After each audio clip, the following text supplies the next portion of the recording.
Good evening and welcome to the DUIs and Dingers. Oh man, I had the mic pointed the wrong way. Welcome to tonight's race. Tonight's going to be at Las Vegas. It's going to be a pretty close race.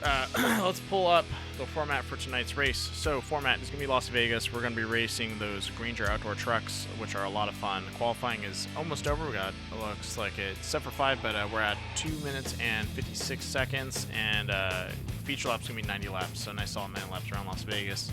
A little bit of info about tonight's race. Race is hosted by Randy Post. Broadcasting is done by Death by Moose Media, and in the booth tonight is going to be me, Randall Alvarez, and I will have my always welcomed guest, Carl Handwork. Let me get him on the mic. Hey, Carl, do you copy? I got you, buddy. Awesome, there we go. Oh man, I totally forgot. So this most of this day I've been redoing the studio, and I had everything unplugged, and then I realized that I was an hour off when I thought the race was going on. So I just scrambled and plugged everything back in together. So you got that going for you. Well, we should plug some things in the right holes. Oh, thanks, man. Hey, I've had a lot of practice, so eventually I'll get it right every single time. Yeah, just make sure you pull those wires out at the right time, if you know what I mean. Exactly. All right. So, how have you been tonight? Good, man. Good. Hey, we're in Vegas. Looks like the sun's shining bright, so yeah. Ready for good racing. And Vegas is never a dull time. If anyone's been out to Vegas, there's just so much to do, so much to drink, so much to gamble. You can come with an open heart and leave with a broken one. So Vegas is a place of dreams and broken wishes. Yep, and quickie marriages. Yep. Oh yeah. Oh, speaking of quick marriages, my buddy who's in the military. Boy, congratulations. No, my buddy was going on deployment, and he's been with this girl for a while, and they decided just to kind of tie the knot before he left, so that way they can get some deployment money. Oh, nice. Yeah. I think they're a good couple, so it should be one that works out. They're both military, so. Yeah, marriages for money always work out, so, yeah. Well, yeah, it worked out for the Clintons, so I'm pretty sure it will work out for them, too. Nice. Take a low blow at you, Dems.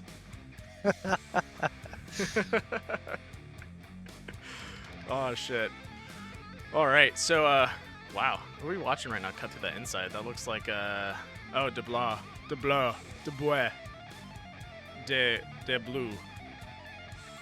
I'll get that right. All right, so looks like their qualifying's almost done. So any tidbits of Las Vegas you want to drop on us, Carl? Give us some words of wisdom. It really depends on how hot the track is. It will determine kind of where the line is. Obviously, with a hotter track, it's going to be really slick, and they're going to be sliding from the bottom to the top. It doesn't look like the track is too hot right now. It looks like it's at 97 degrees, so that's really not too bad. You should be able to kind of dive it down in the corner. It'll stick decent for you. But it all depends on the setup, just like every week. You got to watch kind of what everybody's doing, and you may have to find a different line than you want to go into just to make that pass. Yeah, and so while we're talking about the weather, track is at a roughly 97 degrees. Air temperature is 68 degrees Fahrenheit. Wind direction, west by west. Wind speed, good old 13 mile. Oh, now it's going southwest. Humidity, no. Fog, no. Air pressure, 21 HPA. Still haven't looked that up. But yeah, I think this should be pretty good out here. Las Vegas isn't a short track. It's a nice size track. These guys have been doing a great job every single time they've been on the trucks. Honestly, I've been pretty blown out of the water by how well they've been handling those trucks. So, like you said, I think we should have a great race tonight. Yeah, and honestly, anytime you get 10 or more trucks out here, it's usually a good race, and there's really nobody in this field that can't win the race, and whatever happens in Vegas stays in Vegas, except that trophy. So let's see who's going to bring that one home. Yeah, that trophy comes home with you. Trophy wife. Sometimes. Yep. That and herpes. Yep. And babies too, but usually about a couple months later. Just a couple. Just a couple, because it's not yours. Very true. Very true. Shout out to Platt out there. Yes, you are one of the most aggressive drivers out there. I'm glad you're not on the track. You might just plow through everyone. Oh, wait, no, you're not Carl. I take that back. I think Carl's now the most aggressive driver out on the track. I'm Sorry, just going to Carl. stay silent on that Had one. to throw you I'm under the gonna bus let for that that one one. go. Oh, good. All right, so let's run through the field. Let me know when they get out of turn 3 and 4, please, Carl. So we have Mike Mahoney in the nice 38. Sweet color scheme. Can't really see the logo at the moment. We have Chase Scholda running the Hooters number 5. Scotty Zerk in the Pennzoil. If you ain't got Pennzoil, you ain't got shit. We have Daniel D running in that awesome cat in the 888. Randy Post running in the Fallen Outdoors. Looks like he's changing up his hunting equipment. He's also running the number 54. We have Bobby Everhart in the number 71 Pennzoil. Once again, if you ain't got Pennzoil, you ain't got shit. Nick Nickerson running in the solid Chevy 85. And in the 99, we have Kevin Foster in the Senor de Azzo. I'll get that right eventually. And then we have Willie Evernham. Oh, looks like we're going to be going green. Yep, you're going green. All right, and there we go. Looks like a pretty good clean launch here. Everybody kind of fanning out and just forming in line. Yeah. Looks like both Kevin and Nick Nickerson had a clean push up to the front.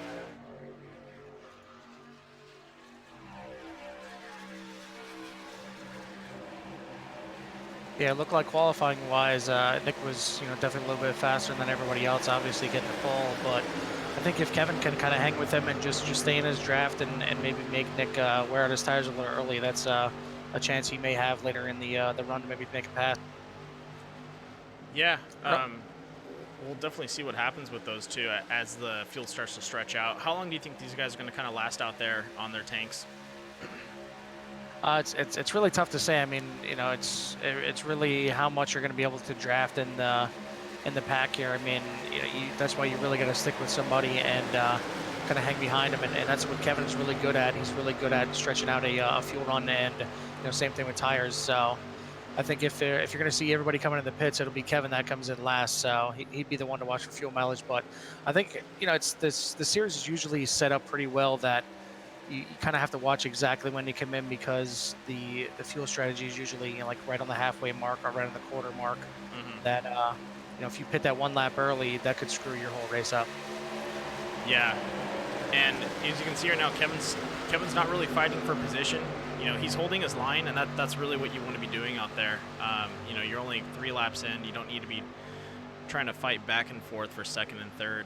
Just kind of run your lines, keep your tire wear and fuel management to a minimum.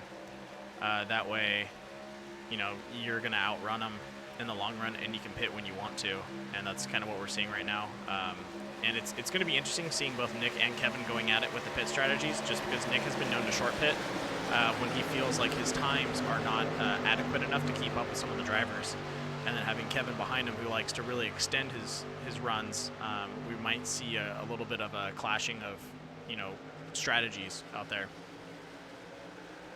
Yeah, I definitely think you're going to see strategies out there, especially with Nick in the lead.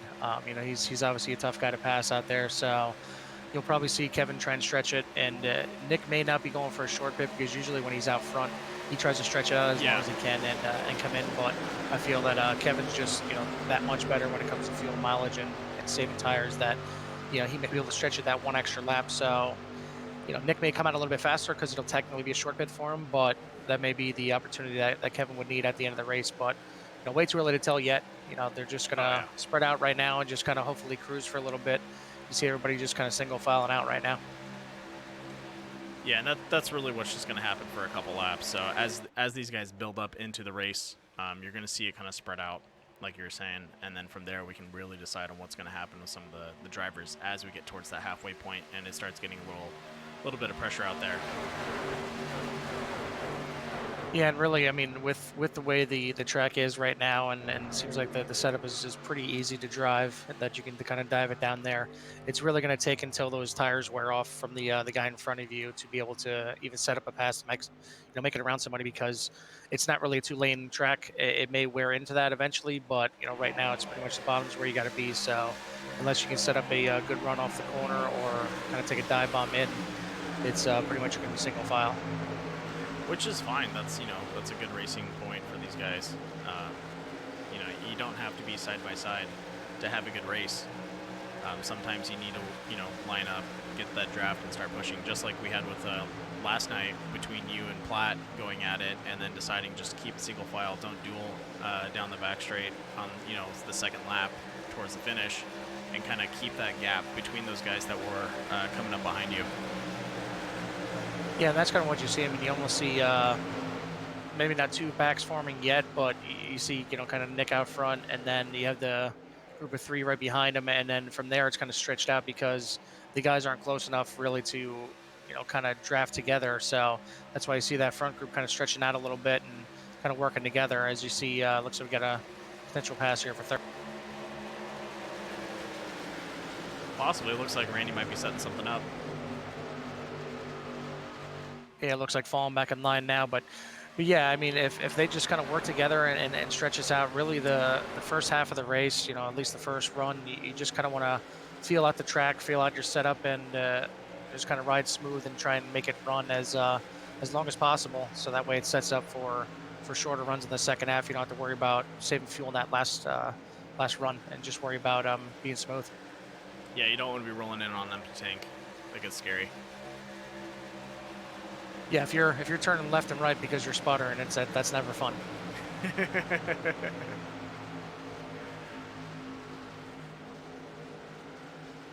I have to comment on the number 38's awesome paint scheme. It really reminds me of like the old school 90s like gas buggy kind of colors that, the little RC buggies. Just that neon pink and all those neon colors. It's really cool. Kind of brings me back a little bit. You said the number 38. Oh, okay, yeah, yep, Yeah. yep. I see what you. It used to have a little. I think was it electric? Yeah, it was like a 1/8 scale like gas buggy with those same colors. Those things are so much fun. Yep. And even looking at the trunk lid there, it almost looks like an old school arcade kind of paint scheme. Right.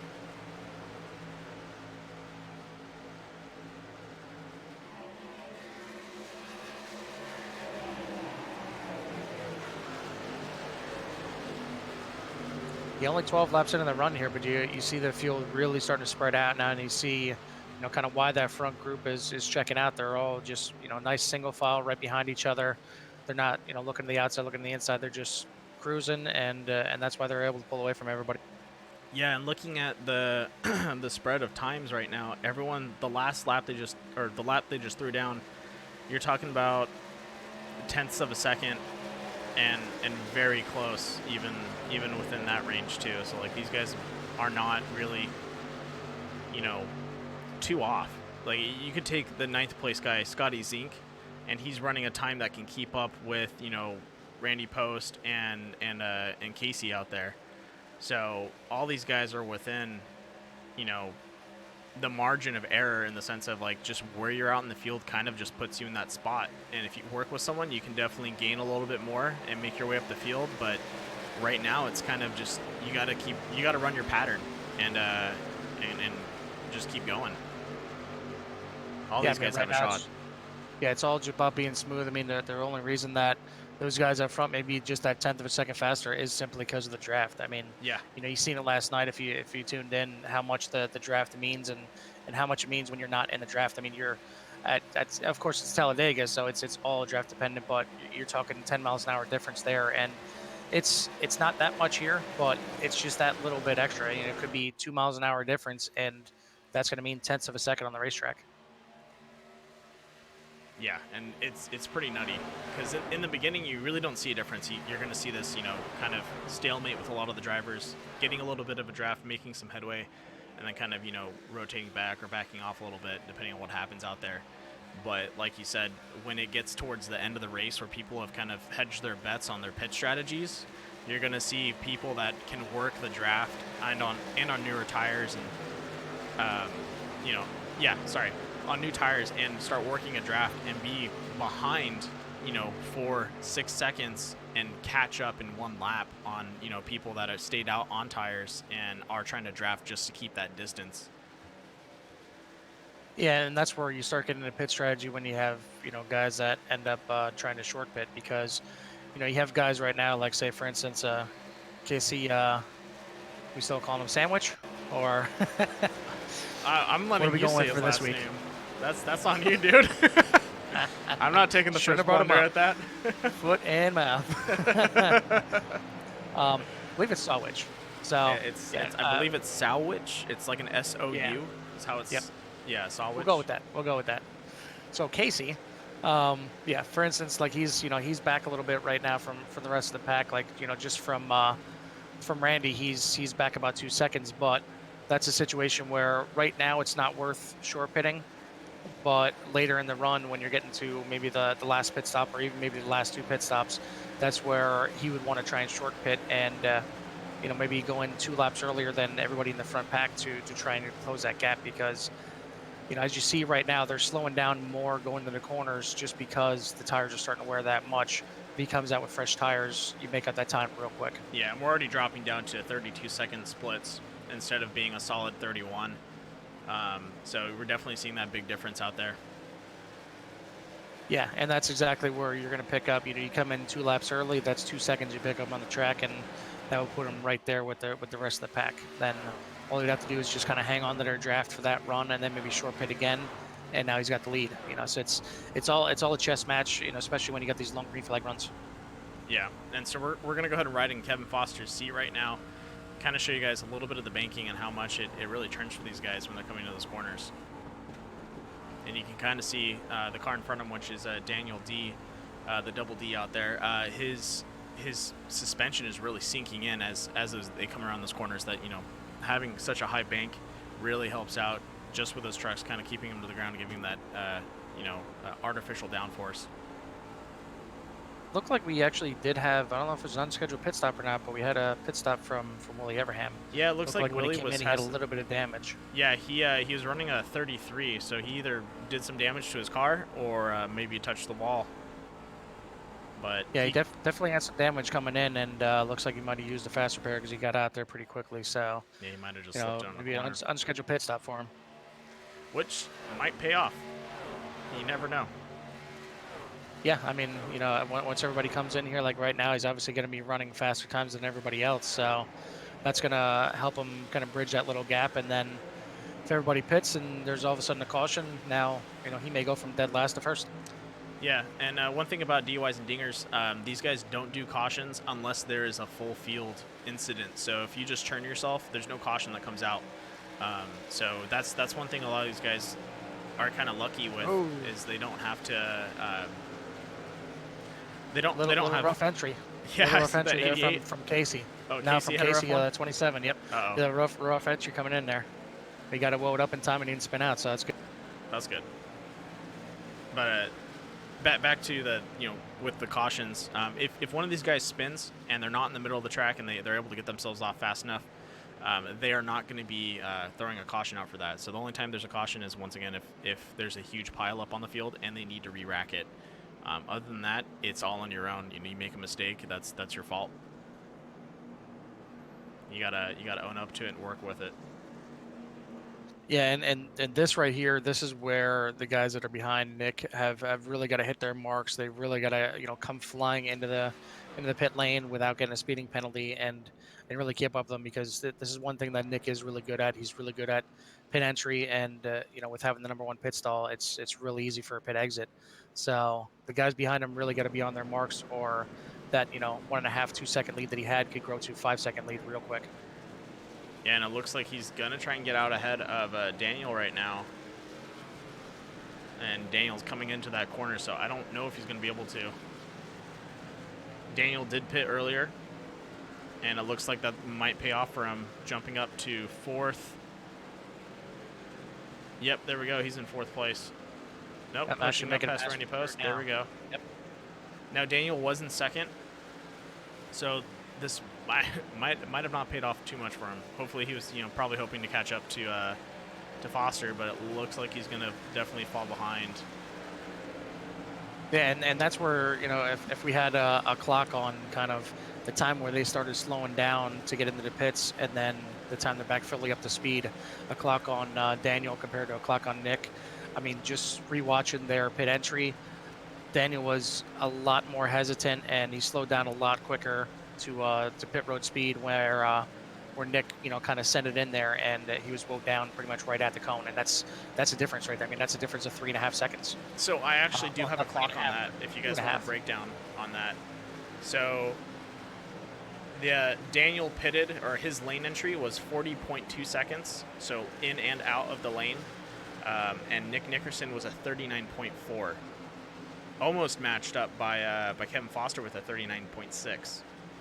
And then yeah, but that time right there is actually only the time on the pit lane. It's the entry that I wish we could somehow calculate to see kind of when they started slowing down, because I feel like, for instance, it made it from the track to pit lane. Got it. Okay, I thought you wanted to know that's where the lane entry and lane exit. No, it's really the complete entry, coming into the pits and then going out, because I feel like, it might have been something where Daniel, it took him 15 seconds to get woed down, where Nick, it only took him, say, 8 or 9 seconds. And, when they came in, I think Daniel was only like maybe about a second behind him, and now he's 3.5 seconds back. Yeah, which is a huge difference.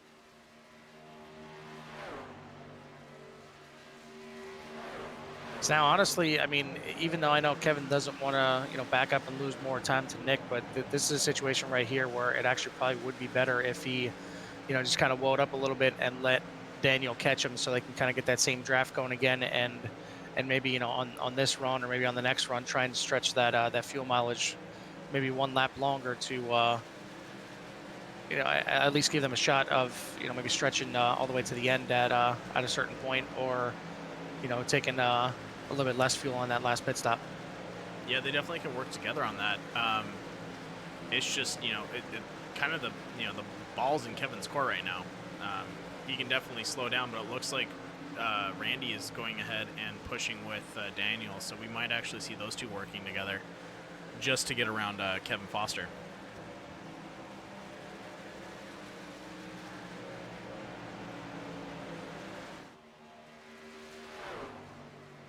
Looks like Willie tagged the wall a little bit coming out of turn 4 again. Trying to keep it high, trying to stay out of Mike Mahoney's. Uh-oh. Let's go ahead and run a caution report and just keep an eye on Willie, see what he did right there. Yeah, and actually, with that being said, it almost looks like he's blowing it up. He may be pulling it down. All right, so we got our eyes on Willie when that's going on. Looks like he just checked up on the wall. That's when he was going around Mike, right? Right before turn 3 and 4? Yep, on lap 29 it was, where he just barely clipped the wall just a little bit, but it was enough to give him a little bit more damp. Yeah, he actually clipped it twice, on entrance and exit. Okay. Yeah, he might just be having a rough time out there, and it looks yeah, like and that he's may diving. be why. Yeah, that may be why he actually stayed up high, because clipping the wall coming in probably doesn't let you turn down too easily. No, I don't think so.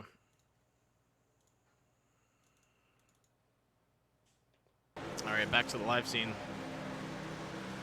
So, and I'm not sure if he's actually trying to blow up his engine right now, or if he's just stuck in gear, but I heard him just kind of revving real high for a long time. I think he might be a little frustrated with this performance out there right now, if that's what's going on. Could be. He may be drinking one of those Busch lattes and just holding it flat to the ground and doesn't realize he's not on the track anymore. Yeah. I was gonna say something, but I don't know if that goes properly with what I was thinking.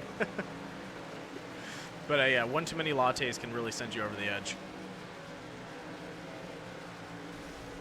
Oh, I think I just heard an engine blow. Yep, that was him going over the edge right there. So I think he finally blew his engine. He definitely had one too many lattes on that one.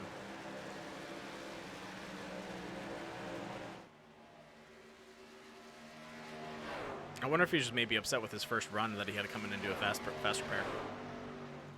Yeah, I think between that first run clipping the wall and then second run he goes out there and he just clipped the wall a little bit there, but it was enough to just give him that little bit of damage. And he probably could have got it repaired, but he was already kind of behind the eight ball, already down a lap at that point. Then it's rough. It's rough riding around there. You certainly could have got it back, plenty of time left, but it's it's hard mentally to get over that sometimes.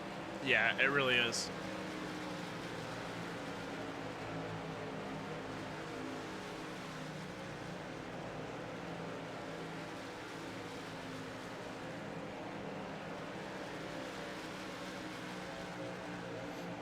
And it looks Not like sure Randy if Post is backing off. Yeah, well, he actually went into turn one there, and it looked like he was either trying to set up a pass or he just kind of dove down too early, and he clipped the apron a little bit and almost got it, back end turned around a little bit, but he saved it, and that's why he lost a little bit of time. Yeah.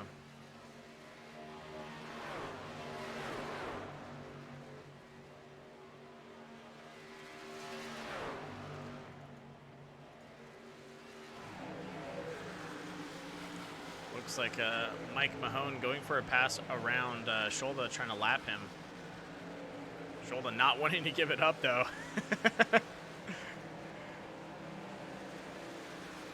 Yeah, I'd really like to see why Chase is actually down 2 laps. I don't remember seeing him having any kind of issues, but it might have just been something I missed. But it's not like him to be down 2 laps this early, and I'm guessing he used the fast repair because his truck looks pretty clean right now. Possibly. Yeah, I don't know. We if a caution comes up, we can definitely pull him in and talk to him about that. Have you thrown any laps on the current session that they've had? Like any test laps or Yeah, anything? any test No, laps? no. Yeah, maybe those trucks are just a little tight. I don't know. Because Well, there's one way to find out. there is. We can ask him. No, the benefits of being in the booth, but also being able to test drive. So Oh, yeah, I forgot. Your benefits of being in the booth and not having to be on cameras and broadcasting. yes, exactly. Well, while we get our rookie driver out there to run a couple laps, we'll report back on the situation. If you do see a truck out there that is in the way, don't mind it. It's just a ghost. It's just a ghost.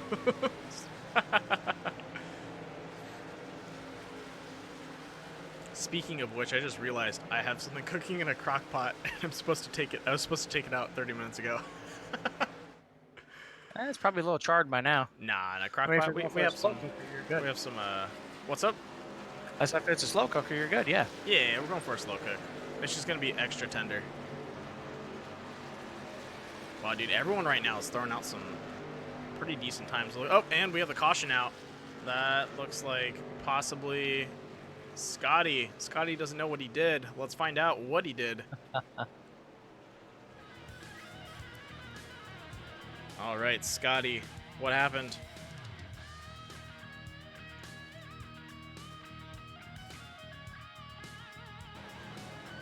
All right, so Scotty running in the number 8. Oh, nope, that's not Scotty. Nope, Scotty's in the Pennzoil. And he is. Oh, that's not good. Scotty, staring at the back of the other Pennzoil truck, getting a little jealous of his chrome, decides to just come in at that corner and comes up and goes, "Hey, what's up?"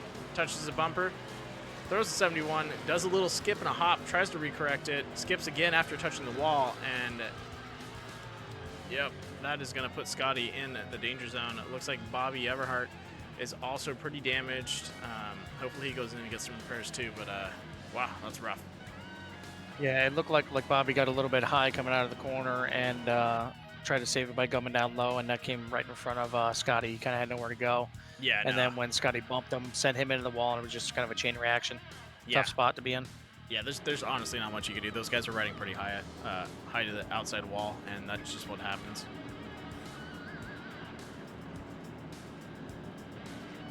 Well, I'm going to take this quick second to switch over and go fix my crock pot while we're on a caution real fast. And sorry about that. Super unprofessional of me, but I totally forgot.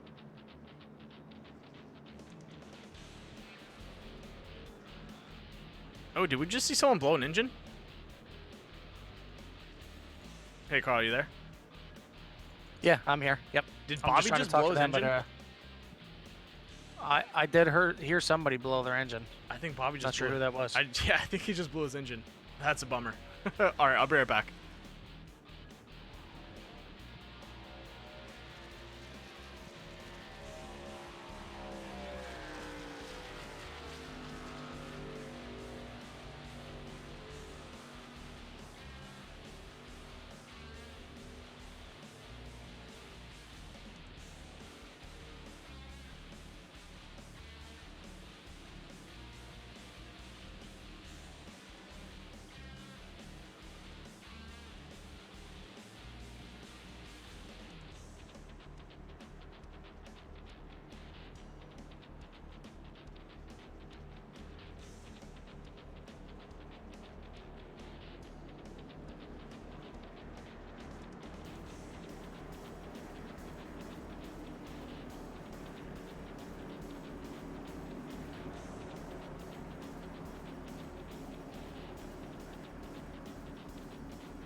Looks like we're following back up here. Scotty's back on the lead lap and back with the group. So it looks like we will have 7 guys left on the lead lap right now once we get going here. All right. Hey, Carl. I'm gonna be 1 more minute, but I'm setting it up for you, so you're good to go. Yep, 10-4. Thank you. Sorry about that.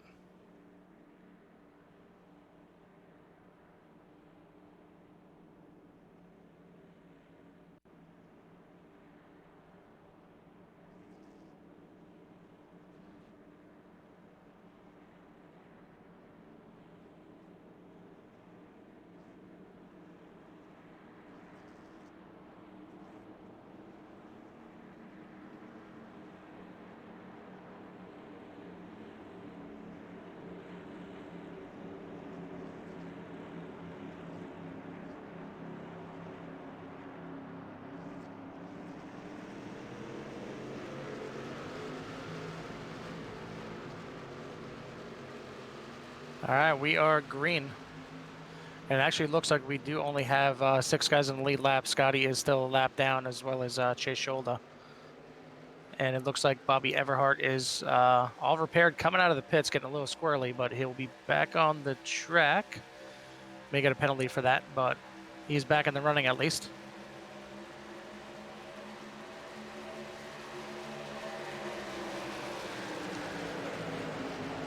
Back up front again, you still have Nick Nickerson, followed by Kevin Foster, and good battle with him and Daniel DeBlau right now. Randy Post trying to get in the mix there, getting a little tight.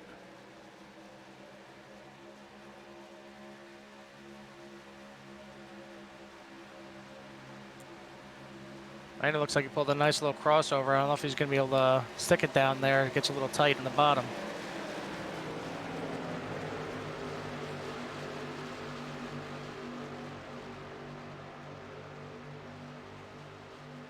Daniel with a huge move. Getting all the way past Kevin Foster, and Foster actually falling all the way back to 5th. Can he get back around to Randy?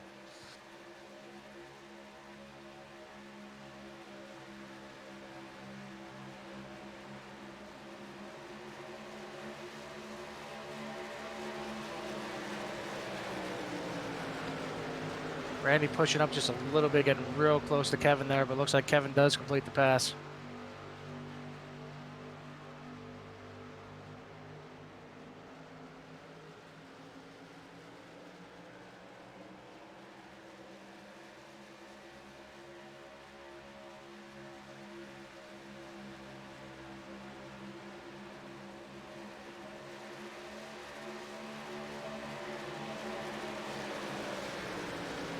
Yeah, starting to once again see the field start to stretch out, and that's kind of what's going to be the key here again. I mean, you're just past halfway, so plenty of racing left to do. Nothing, no worries to get up to the front yet. Just kind of hang with the pack and ride your own race. And if there's a pass there, take it, but no need to force it right now and burn up tires early in the run, and have to come in early. Yeah, I definitely agree with you on that. So it looks like our front pack's still going to be the same right now. We have Nick Nickerson riding up the front, number 85, followed up by 888, Daniel D. Kevin Foster riding right behind him in the 99, and then Randy Post in the 54. Looks like we have a little bit of changing in the back. Looks like Casey Sawtek and... Sawwich. Thank you. Sawwich and Mike Mahoney. I want to say Mike Mahoney, but it's Mahoney. In the 38 are definitely, looks like they're making some way, but definitely having a little issue catching up to that front pack right now.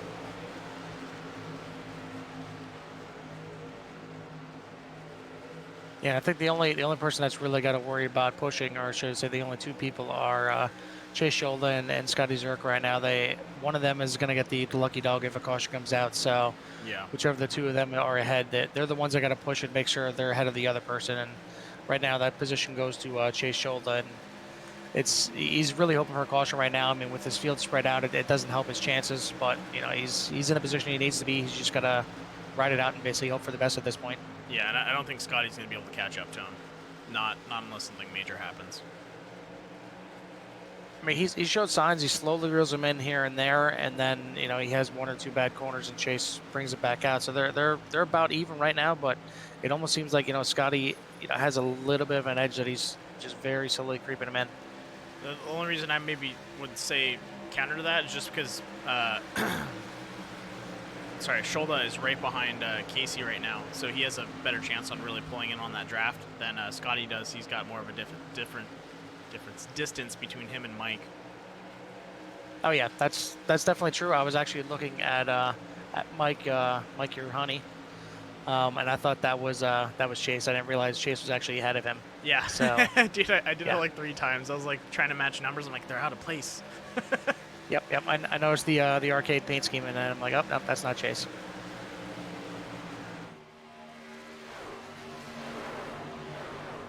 These guys are just running clean lines. It's pretty amazing, to be honest. A lot of iRacing is filled with door-to-door bumping, turning, caution fest, and to have a league where these guys just run smooth for one caution out of 54 laps,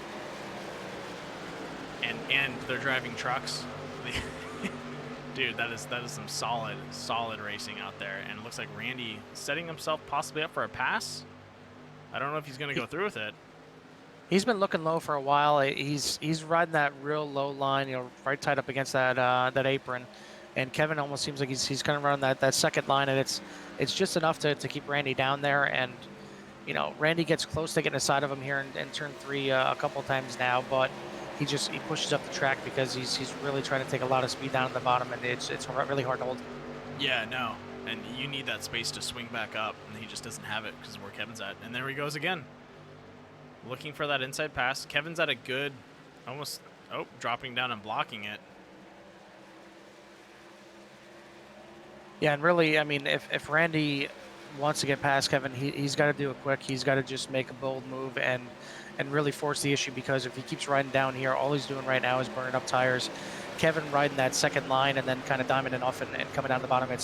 It's usually, if he's driving it correctly, it's a real smooth transition, so he's not burning the tires hardly at all. So, Yeah. And Randy's really got to, make hay while he can right here, and either get past Kevin or just kind of back off and save a little bit. And it looks like he just checked on his brakes. Kevin getting a little close to his bumper. I think Randy might just be wanting to ride it out. Even though he's been kind of looking and kind of peeking around, he might just be kind of testing before it gets to the time to really pull the trigger. He's trying to find his openings, see if he can make some passes, just testing the waters so that when they come down to the last final laps, he knows where exactly he can push Kevin. And in the meantime, with these guys kind of battling a little bit and not really lining up, one by one, you see Casey Sawich coming right in there. Yeah, he's just rolling right up on these guys. And it looks like he doesn't have as fast of lap times, but these guys going back and forth, Randy kind of peeking around, that definitely scrubs off the speed that they really need to keep the distance between them. And looks like Randy committing to the pass, but will it come to fruition? Now you see, I mean, Kevin with that second line up there, he's able to hold it a little bit more wide open, and he's able to be a little bit smoother, where Randy's got to just check up that little bit extra and really fight a tight race car. And you see he had to chase it up there, but Kevin had to chase it up too, so he actually may get this pass done now. Yeah, and having Casey right behind him definitely does help, because now Kevin can't slide back into his position. That's right, and actually, I mean, Kevin may get a little two-car freight train here, because looks like Casey's sliding up a bit, getting real tight. Had to back out of that one. Oh, yeah, Casey hitting the brakes a little bit. And that's something like really hard to judge, because you're not in the driver's seat with these guys. You don't know exactly what they're going to want to do until they go for it. And luckily, Randy was able to complete a clean pass. Kevin, dropping behind him, and then it looks like Casey having to really just kind of find his space again. Now, will Casey go for a pass around Kevin? I mean, it looks like Kevin is actually giving him the high side, and that's really surprising, man. I know, Kevin may have seen Randy go by him on the low side, and maybe he thinks that low side is faster, but you see, I mean, Casey has the preferred line. I'm really surprised that Kevin kind of gave that up right there, and that should allow Casey to get right by him here in turn one. Yeah, and there we go. He's going to go ahead and finish it. Looks like Kevin might have lifted a little bit just so he can come up. You can kind of see how fast Casey shot out in front of him. Now, the only thing I could think why Kevin is all of a sudden falling back here is he either coming in the pit soon, or is he trying to maybe stretch this out a little bit and saving a little bit of fuel at this point? He's in the pits. Yep, he is actually coming in now. Good call. All right, so it looks like we're at lap 63, going in for a pit. That might trigger a waterfall effect, or a domino effect.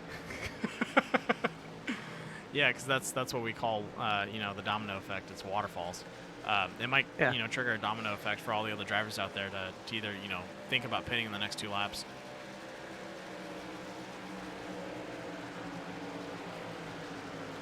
Possibly Kevin might be going for a short pit strategy.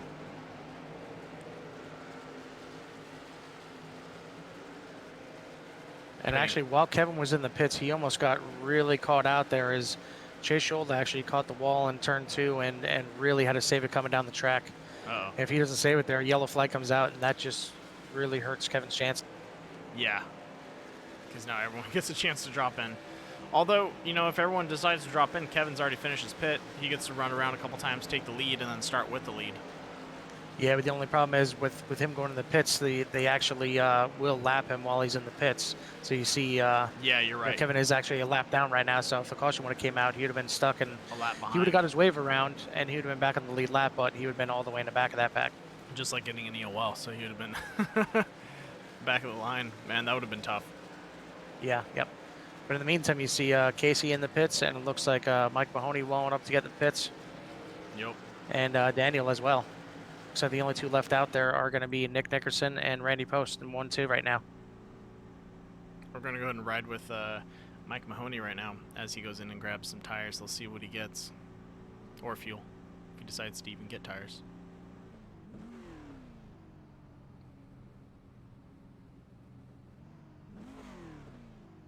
So speaking of playing the fuel game and the long game here, if you actually ride around with Chase Shoulder at this point, he is actually, sounds like he's shutting the car off halfway through the corner. All right, after Mahoney leaves the pits, we'll jump over to Shoulder. You think he's, so you're saying he's doing it around the corner?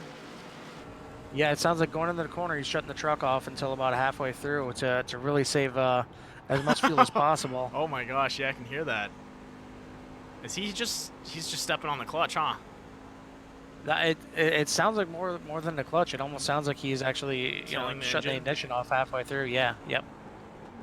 It could just be a clutch, but it's definitely really low. Yeah, I think... Now it sounds like it is the clutch. So he saved it for an extra couple laps there. I mean, compared to everybody else, that was a nice long run for him. I'm not sure if that's going to be enough to get him to the end or not, though. It'd be really bad if his car just died right now. He was trying to just get a couple more laps turned. Oh man. In the meantime, it looks like we have a good battle for what's going to be third, and it looks like, I heard that. Big wreck out of 2. Yeah, let's go ahead and run that carnage report.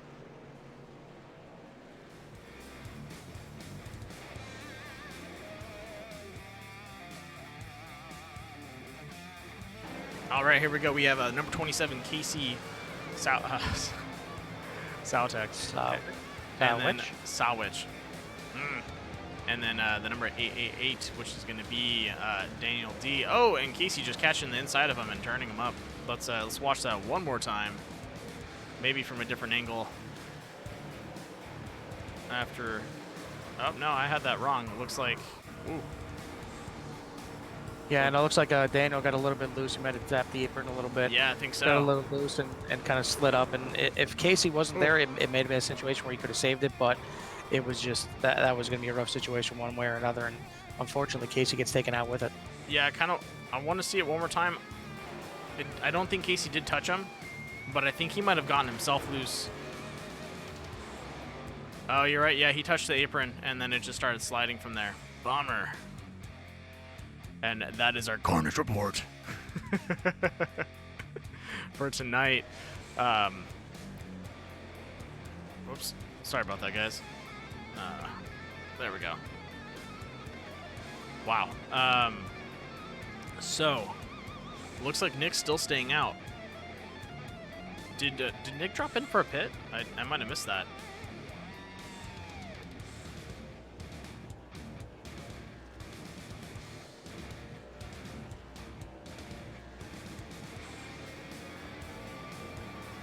Let's go ahead and bring in Chase Shoulder and talk to him as he's doing his wave around.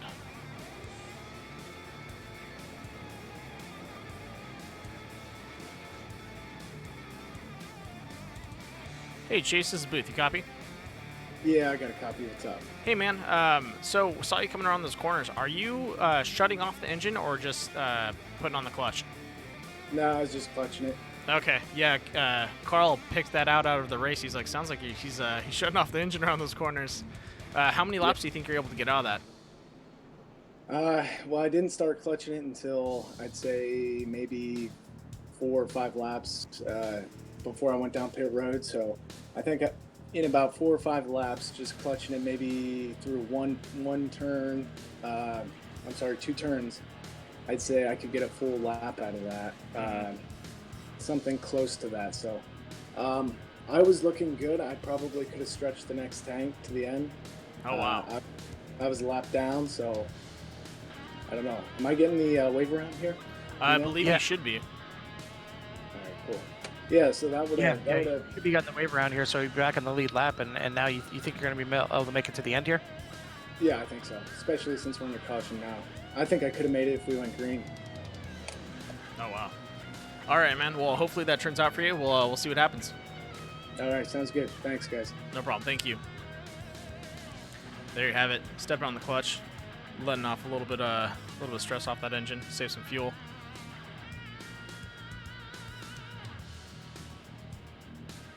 Give me a second. I got to step out real quick. No problem.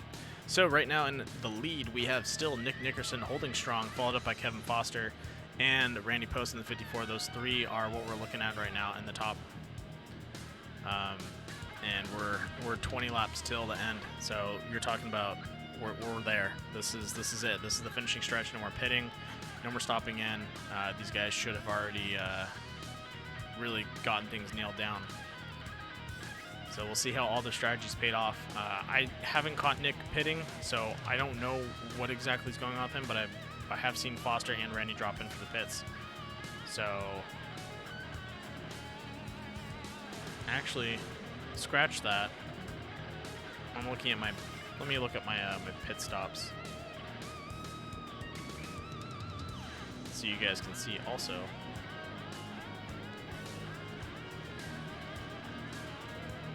Looks like there was a bit of a mix-up with Chase Shoulder there, so he does have a wave around now, so you will be back on the lead lap. Ooh, he's luckily he caught that at the very end. What's that? With Chase? Yeah, with Chase. He's got one lap to green. Yep. He's so he's catching back up now, and he's he's clutching it again to make sure he's got some fuel. Maybe if there's a green-white checkered. It's a good move by him. Yeah, it's a smart move. Just set yourself up for the long haul. No need to push it too hard. And really, with these trucks, they actually run better the more fuel they have in them. You would think that less fuel, they're lighter, so they'd be faster, but you're actually wanting more downforce, and you're going to get it more with the higher fuel load. Yeah, it's going to really push those tires in the back down. Yeah, that's pretty common for people that do like drag racing with trucks. They actually throw weight in the trunk. That way, you have a better connection with the rear tires to the ground. So it's very important to keep that weight down there, so these guys can. Oh, and there we go. Nick finally. Oh no. A little bit of a fakie there. Yeah, I'm not sure if they're maybe giving Chase a chance to pit since there was a little bit of an error with him not getting the wave around. So possibly maybe just delaying the green one more lap for Chase to come down here. That's definitely a possibility. So, talking about kind of, the weight distribution and stuff like that. So with these guys, I like I said, I didn't catch Nick pitting. I don't know if he pit, how fast the pit he did, but it looks like he is one pit less than Kevin Foster. So we have Kevin Foster at four pits. Chase Shoulder is on his fourth. Scott and Nick are the only one that have only pitted 3 times. So Nick's definitely running his, or at least running himself a little dry. Yeah, it's really surprising because I'm actually going back through here, and I don't see that he came in the pits under this caution at all. I mean, I could be wrong. I'm still not at the front yet, but no, I don't think he did. Like he came in at all. So my counter's showing that really it's only surprising. So, I guess from an experienced driving point, what is the strategy behind that? Because I don't know if that would be a choice or if that's just maybe a mistake that he made. What do you think? I mean, it really depends on when he came in for that last pit. If he's only got a couple laps on his tires, it may be okay. But I mean, with the way these trucks are, and you see it doesn't take too long until they're a second slower than when they start. This could be a big mistake by him right here. Yeah, possibly. I'm pretty curious to see how that plays out for him. All right, and we have the green flag. Nick with a solid launch. Looks like he's got pretty good tires. Well, don't let the launch fool you. I mean, everybody else is still sticking with him, especially the guys down the bottom. So yeah, and scary part, it's really going to play out. Oh, we got a little bit of wiggle there. Looks like Casey. Yeah, getting loose on saved some. He had fresh tires. Yeah, he had fresh tires. They're gone now. They got some bald spots on them. Don't worry about that. But yeah, what's going to be interesting now is let's see if Randy tries to set up Kevin here and make a quick pass. I think See he if he can is. start running down Nick.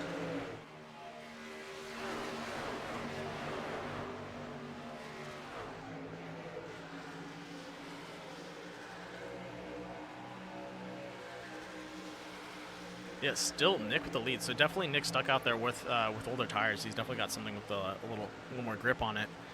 But yeah, I'm curious if he thinks he can finish the race on that set and get away from these guys. So looking at his lap time right now, throwing a 31. Wow, that's one of the fastest times we've seen. And he's, other than Randy Post, who's throwing a 31:30 on his best. Nick is just through a 31:019, so you're talking about, wow, that's Yeah, fast. and that's faster than even his qualifying time. So Yeah, his tires are obviously pretty good, or at least he found a really good line around that time. But I'm still wondering about that move because his tires are going to start wearing quicker than Kevin's and quicker than Randy's as long as they fall back in line, which you're doing right now. I think the reason he was kind of checking out a little bit is because they were battling, and unfortunately, you see Kevin clip the apron a little bit, so that made it lost a little time. But that's I think what he really wanted is he wanted that second and third place to battle a little bit so he could check out. But you see Kevin starting to slowly reel him back in now. yeah, but that, just still looking at the time splits, that might not be enough. Yeah, they do have under 13 laps to go. Oh, there it is. There's the difference. Yep. Nick just throwing almost 200th of a second slower, which means the next lap's probably going to be in the 10th of a second range, and that's going to probably do him in the next 2-3 laps. Yeah, and realistically, right now, Kevin is a little bit over a half a second back, so he's in the wake of Nick right now, so he is going to be able to pull that draft, and that's going to help him gain that little bit of extra time. And you see Kevin putting a lap down that was even faster than Nick's time a couple laps ago. Yeah. Just a shade over a 31. Yeah, and we can see right now Randy actually running a faster lap than both of them.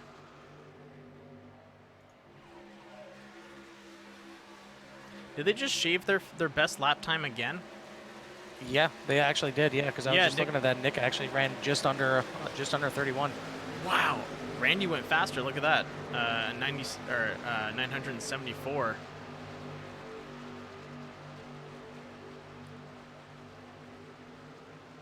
And actually, Nick is pulling away just a little bit. It looks like he's able to get his truck down right on that apron where Kevin is just maybe a foot off the apron, and that's just that little bit that's giving it to Nick. So Kevin's really got to stay as close as possible. He can't lose this draft, or that could be lights out.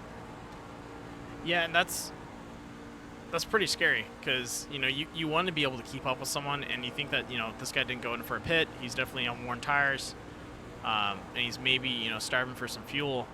And he's pulling away. What are you doing out there? Yeah, and again, it may be a situation where when that caution came out, Nick might only had a lap or two on his tires, and that could be saved him a bunch that difference of time right there. Yeah, I mean Kevin has absolutely fresh tires, because he came into the pits, but those couple laps loose. May not be enough. Yeah, I think you're right. And Randy looks like he may be getting passed here by Mike Mahoney. Yeah, I think that's gonna. Yep, and there we go. He goes through with that. Randy got a little loose on that exit for 3 and 4. He came out of that a little too hot, almost taking the wall with him. Yeah, Mike's got to watch here. Looks like Randy's setting him up for the crossover, so see if Randy can get that pass right back. And Randy's been pretty good at that, setting that up and then crossing back over. Looks like he's gonna go ahead and just stay low, try and maintain speed, and maybe get him in another 2 laps or so. But we are 10 laps to go, and Kevin's all alone and Nick is all alone. So right now it's on who has a better set. And honestly, it looks like Kevin is starting to reel him in. Yeah, and that's that helped out a little bit. Randy dropping off and really not. I think Randy was trying to battle him more than he was trying to assist him getting up there. So with Randy away from him, that should give Kevin the run that he needs to really reel Nick back in and give him a run for his money. Yeah, I mean, him and Randy may not have been, like officially battling on the track. They may not have been side by side, but it's so much easier when you can just put all your focus on that car ahead of you and all your focus on hitting your marks and not worry about looking in the mirror at all and looking, where, okay, is this guy going to try and dive bomb me? Is this going to happen? That going to happen? If you can just focus on your marks, which actually it looks like Kevin missed his a little bit there in turn 3, but if you're allowed to just focus on you, it's going to make that run down to the leader a lot easier. But lost a big chunk of time there, and that definitely hurt him missing his marks. Yeah, he's got 7 to go. And he can definitely make up that time, 7 laps under. Let's see what their gap is. Sorry. He's got under a second. So, yeah, he could definitely make it up. It's just it's these next couple laps he needs to be cutting off a 10th each lap.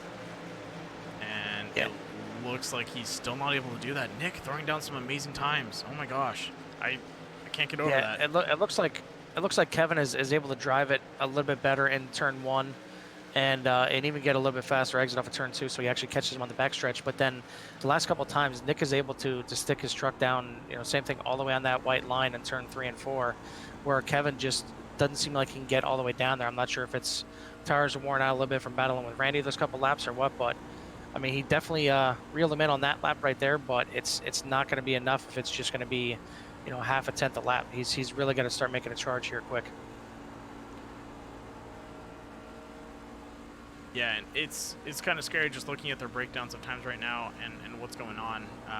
Kevin, doing what he can to shorten that distance, but it's almost like a trade-off every single lap. Nick does a fast time, Kevin does a fast time. Nick does a fast time, Kevin does a faster time, and he gains, a couple tenths of or he gains like a tenth to 2/10 of a second one lap, and then the next lap he loses a tenth to 2/10 a second. So he's really having a hard time, kind of just like you're saying, hitting those marks. Really, I think that's possibly what's causing a little bit of an issue.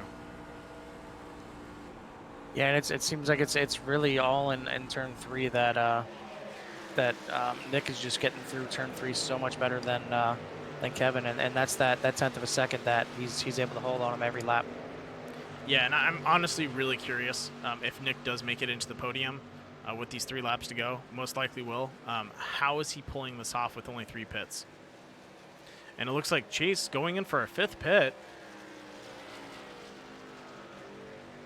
Yeah, I'm reading that properly. It looks like Chase went in for a 5th pit. Was that during the caution?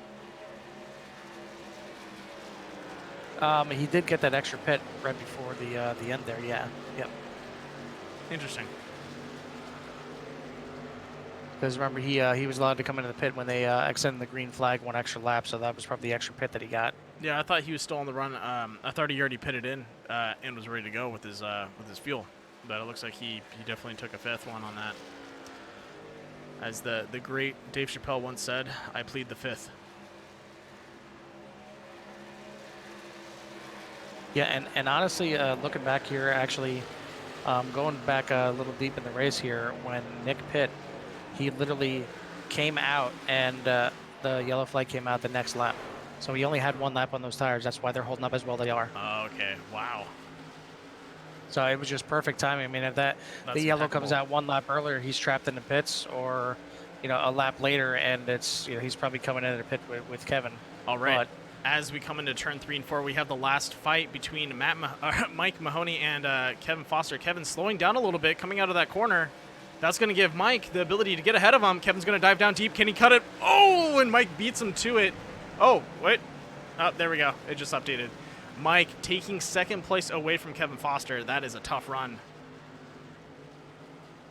Yeah, great run there at the end from Mike Mahoney. Looks like Kevin just wore out his tires a little too much trying to catch Nick, and Mike jumped all over it. Yeah. Another great run by Chase Scholda as well, coming back from 2 laps down to finish on the lead lap in the top 5. Great run by him. Wow.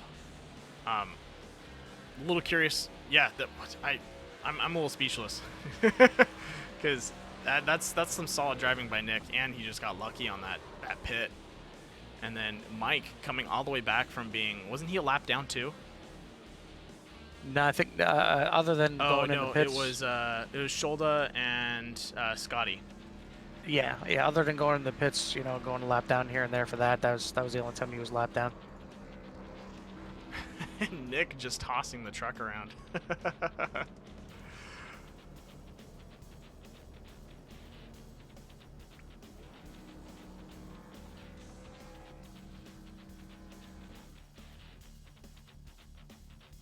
All right, so once again, the results for tonight's race is going to be Nick Nickerson in first place, Mike Mahoney in second place, Kevin Foster coming up in third, Randy Post fourth, Chase Scholda taking the fifth, and then we have Casey Sawich in the 27th, in sixth, Scotty Zirk in seventh, Bobby Everhart in eighth, Daniel D running in ninth, and Willie Abraham, who decided to take a knee early, running in 10th. Solid race by a lot of these guys out there. Mike making some good moves and making his way up from running. I believe he was like running in fifth and sixth, and he made his way all the way up there. So he definitely had to jump some hurdles to get into his position. Yeah, definitely a sneaky good finish for him. I mean, he didn't qualify, so he actually started 10th. So going from 10th to second overall is definitely a great run by him, and really great run by everybody. I mean, there was a couple little spins here and a couple little bumps to the wall here, but it was all kind of self-imposed, and even the wrecks that we had were kind of from self-imposed. It wasn't from aggressive driving or anything like that. And that's what you want to see. You want to see the guys racing hard but racing clean, and if there's any kind of incidents, it's because somebody made a mistake by themselves. Yeah, no, they all did a great job out there. All right, time to bring in our third place winner. We have Kevin Foster in the 99, sponsored by Senor De Otso. How you doing tonight, Kevin? Terrible. Just looked like the gamble didn't pay off. You get just a little Warren trying to catch up to Nick. Yeah, how did the caution not come out there? Might be a different outcome, but hey, that's the way it is. Yeah. You want to take that away, Carl? Yeah, it honestly looked like Nick just kind of benefited exactly at the right time with that caution, and that's what got him out in the lead, and he was able to hold it off because we were kind of wondering. We seen you come in the pits on that last caution, and he didn't. But looking back, we seen that he basically didn't have any laps on those tires. So we were kind of hoping you could run him down. It looked like once you pulled away from Randy, you could, but I'm guessing it was just a little too tight, a little too late. Especially when she got real tight off, and then Mike was able to get around me. I don't know how, I don't know where he came from, but anyways, I just didn't do my job. So hats off to those. Yeah, it almost looked like he was really able to stick his car down on the white line in turn 3. It looked like you gained a bit on turn 1, turn 2, and really started pulling him on the backstretch. But then he could really stick it down in turn 3, where it was your truck just not able to turn down all the way. Luckily, you were a couple feet off each time. Yeah, turn 3, I just couldn't. You just had to arc it in there, and he just did a better job in 3 and 4. I was able to hang with him in 1 and 2, but he definitely had me in 3 and 4. I just couldn't. Half the time, I just could not make. Mm-hmm. Yeah, it happens, man. I mean, he's a tough guy to run down, but solid finish, good third place. I mean, I know you're never happy unless you're up on top of the podium, but definitely good job taking top 3. Top 3, we move on. I want to say thank you to the sponsor, Jay, for sponsoring the truck this season. I appreciate that. Swing of the Otso, we finished third, but as always, next week. Definitely, and you'll be racing in Michigan with 70 laps to go. So hopefully you're able to pull it off on that race. I think you can. We'll see what happens. All right. Well, I appreciate it, guys. Thank you guys for hosting. Thank you guys for being in the booth. Thank you to my beautiful wife downstairs, and looking forward to the powder puff race coming. Definitely, it's gonna be a lot of fun. Thank you for coming in. Make sure she gets some practice in there, Kev. I got my girl running laps. I appreciate that. Good run, buddy. It's gonna be a wild night. So. Oh yeah, and we get to just sit back and drink and watch it. Yeah. Oh, wait, how many drinks do we need to get in before we start this, though? Yeah, we may have a race within the race. So every caution, right? Down a drink. I'm gonna have to stock up for that. Yeah. All right, guys. Thanks for popping in, Kevin. Great job out there, and I'll see you next race, man. All right, buddy. Thank you, guys. All right, let's bring in our second place, the guy that came out of nowhere, Mike Mahoney. How are you doing tonight? Pretty good. How are you?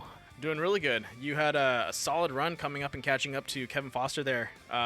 Just kind of looked like a bat out of hell for that last lap. Yeah, the truck came on the last pit stop. I don't know, something changed. Second pit stop, it was really tight. So I guess there must be a difference in iRacing tires. Yeah, the tires have been changing up a little bit. It could have just been maybe the track temperature getting a little bit Track temperature, yeah. picking up a bit. Because let me take a quick look at it right now. Yeah, I just looked. We're actually down to 84 right now. So yeah, the track definitely cooled off for the race. So you definitely seemed like you had a really good run on that last run, and really good job closing in on Kevin there. And you think it was? I was giving it everything I had. it definitely showed. It definitely showed. I mean, I think Kevin wore it up a little bit trying to catch up to Nick, and you were able to get past Randy, and then Kevin ran in the end. So good run there. I was surprised I was able to pass on the outside. Yeah, I think Randy was also pushing his tires a little too hard too. Looking at his times, he was blowing some of those times away, but towards that end, he just started dropping off. Yeah. Well, it's easy to kill your tires now too. Oh yeah. But what's kind of nice is these tires also have the ability to really run a little longer too. If you know how to kind of pace yourself, like you had, Chase, kind of lifting on his clutch a little bit to just run the fuel, but also taking maybe a higher side just to kind of extend them as far as possible. You can be a little more strategic with your pit stops and how you run those tracks, with a little more detail on the wear now. Yeah. Well, man, you did a great run out there. I believe, were you in last race? I don't remember seeing you out there. No, this is my first race. Awesome. Well, great showing in second place. Are you going to be here for next week? Yeah, I plan on it. Awesome. Hope we see you out there, man. Is there anyone you'd like to thank before we let you loose? Not really. It's just the league guys, you guys, and the sponsor, guy who painted my truck. Yeah, that's an awesome paint job, by the way. It brings me back. Thanks. Well, thank you for coming out tonight. You did a great job out there, and we'll see you next week, dude. So have a good evening. Go celebrate the second place, and we'll see you out there. Yep, good run, buddy. Thanks. See you. A little bit of deja vu right now with the first place Nick Nickerson. Carl, I'll let you take this one. I feel a little underqualified for talking to him about this long race and how he got away with 3 pits. Oh, but yeah, we'll let the real drivers come in here now. It seemed like really that last pit stop was kind of what did it. I mean, we're looking in the pit counter here, and we're seeing that Kevin made that last fourth and final pit stop under caution, and you didn't. And we're wondering, like, is he going to be able to stretch those tires? But looking back and seeing that the caution just seemed like it came out right at the right time for you. Yeah, since the beginning of the race, I was working a particular pit strategy. I saw how many laps I was going to make and how many gallons I needed, and I was like, hey, that's divisible by 9.34. So I was really trying to work on it. Now that's caution that came out. What was it, like lap 70? Really helped out. But yeah, I was going. Out and the caution came. Yeah, I feel bad for Kevin because he was just, if that came out a second later, he would have had the lead. But tough love. Yeah, it almost seemed like if it came out a lap earlier, a lap later, it was going to be a different ball game. I mean, lap earlier you'd be stuck in the pits. Lap later, and it's a whole new ball game. But I mean, it really seemed like what the difference was you really made your truck stick on the white line on both corners. I mean, turn 1, Kevin was gaining a little bit on you, but turn 3, he couldn't keep up on that white line. Yeah, and I spent pretty much every entire stint like really concentrating on my tire wear, because that has been kind of my Achilles heel since this new tire model came out. Mm-hmm. Is I'm always burning my tires up way in the beginning of the stints, and that's kind of what I've been focusing on these past couple weeks, and so far it's turned out pretty good. Yeah, it's been paying off pretty well. Yeah. Yeah, it almost seemed like it was pretty much a one groove track. I mean, you seen even when guys are passing. I mean, I know you didn't have to do too much passing other than maybe some lap cars here and there, but it seemed like it was just kind of a one groove track on the bottom. Other than if you can get a good run on a guy on the outside, did you kind of feel the same way? Yeah, it was like there was a couple times where I tried to test, maybe a half or a full groove up, and it was just corner exit was pushing so hard, You know, like you really just had to hug that white line, and that was really helping you kind of turn. I don't even know how I would try and pass certain people. It would be very difficult, I'd imagine. Yeah, it almost seemed like you could get into the corner pretty well. It looked like it was, nice and loose enough for you to get into the corner, but it was really coming off as words started to push up, and if you missed your mark, you were pushing up close to the wall, and we've seen a couple guys into the wall, and that's what kind of made the difference and why the cautions came. Yeah, absolutely. I mean, I know like in turn 1 and 2, there's like this kind of little bump that's like halfway down there. If you hit it too hard, it'll spin you, but if you just hit it just right, it'll kind of help you get a little sideways. And that's what I was doing lap after lap, just getting that little bump help to go around the corner. Little pebble on the road. Yeah, that's basically what it was. All right, all you iRacers out there, take notes. Take notes. Right? We're going to be replaying Las and Vegas glitch. finding the bump on the road. Someone put a Well, turtle out there. Yeah, I think you can actually see it. I think like if I recall, there's like the inside white line kind of like takes a really quick left turn. If that makes sense. Oh, so there's like a break in the paint? It's not a break. It literally just like kind of shifts left a little bit, I think. I remember seeing that every time I passed by. And that's kind of like when it happens. So kind of like a little fissure in the paint, so like it's kind of just offset? Yeah, it offsets just a little bit. Looks like someone didn't scan the track properly. Yeah. Or they did, and the line painters are trying to play a joke or something. Who knows? Right. Hey guys, they're gonna come scan the track. Let's mess up with it a little bit.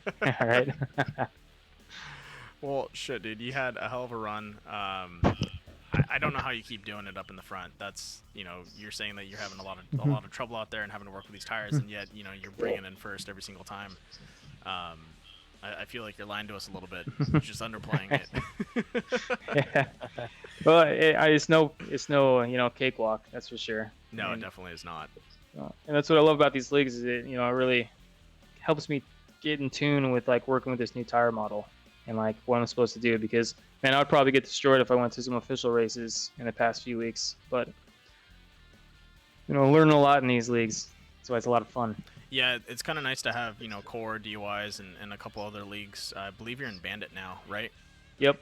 Yeah, so you're talking about 3 solid leagues of just straight good drivers, and they're not purposely going to turn you.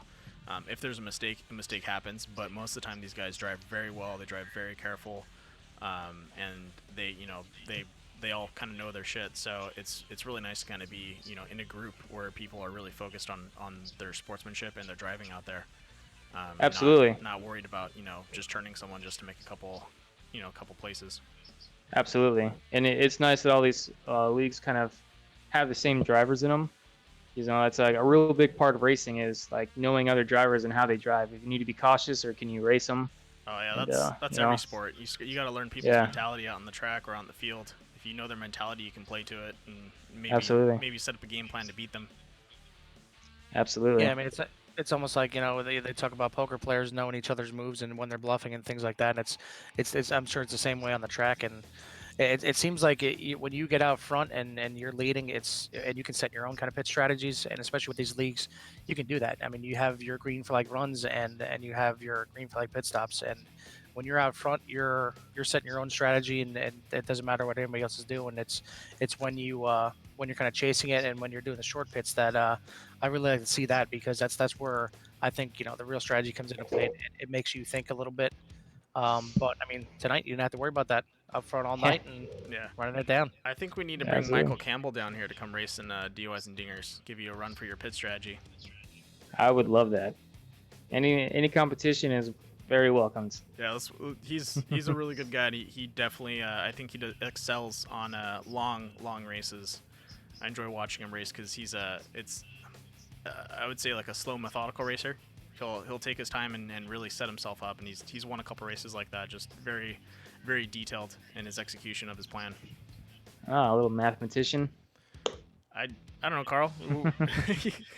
Yeah, I mean, it's like he's on the same lines of Kevin. He knows how to really stretch out a run, and especially on fuel, and he's usually really good on the tires, but he knows when when a short pit is going to benefit him, and he takes every opportunity to make up that time through the pit lane that some other guys may not. And this sounds like the kind of league that he needs to be a part of. Yeah, well, hopefully we can get him in here once in a while. But other than that, great race tonight, dude. Still, Yeah, I'm thanks. like, I'm blown away. It's pretty nutty. But I'll see you on Wednesday. Is there Yep. anyone you'd like to thank for the race? Just Randy for putting Randy and Carl. I know they kind of work hand in hand for putting these races on, and of course you and Death by Moose's media. Thank you. Carl, any last remarks? Cool. No, I mean just another dominating performance. So you know, it's really good seeing you run up there, and you did have some battling there with Kevin, but just another week, another great run. Yeah, I think Hell we're yeah, gonna man. be putting up another wanted poster for you, Nick.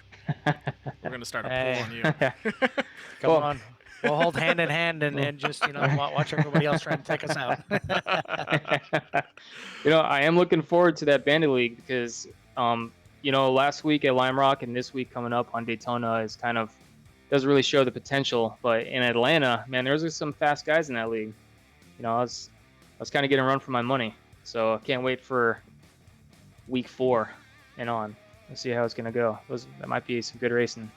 Sounds like everybody's got to tune in and watch on Wednesday night. Yeah. Absolutely. It's gonna get heavy out there. Well, thank you guys for staying the long haul. Thank you, Nick, for coming in the booth. We're gonna go ahead and close out, so don't forget to tune into our Wednesday night race. It's gonna be a lot of fun, and I'll see everyone later. And once again, thank you, Carl, for hopping in the booth with me. Not a problem, man. Always a pleasure. All right, thanks, guys. You got Talk to it. you later. Have a good evening.